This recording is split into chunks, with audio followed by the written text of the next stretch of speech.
Hello guys, this is the third part of this video series, and in this video we will learn how we can upload multiple images by using View Dropzone.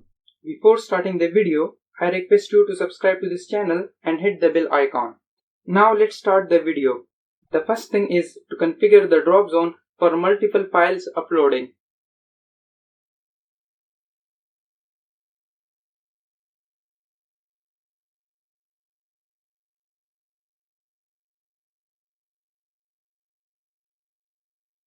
Okay, first I enable multiple file uploading. That's why I set multiple upload to true. Second thing is I want to allow maximum 5 files to upload.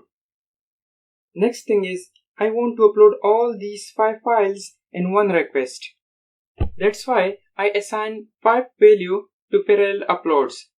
Okay, good. Our front end work is done. Now let's shift to the back end.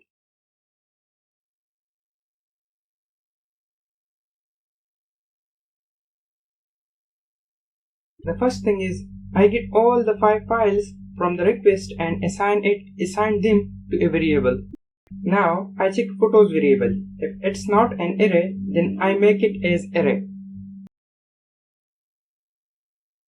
Last thing is to run a loop on photos array and store all the images.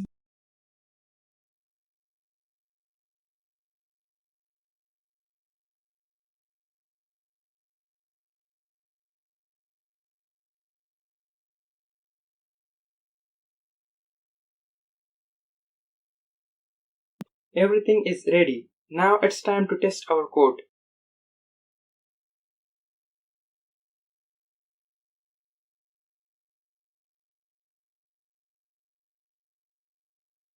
As you can see, all files are uploaded.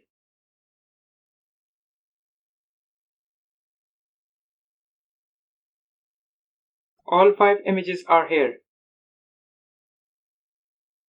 Thank you for watching this video and don't forget to subscribe to this channel.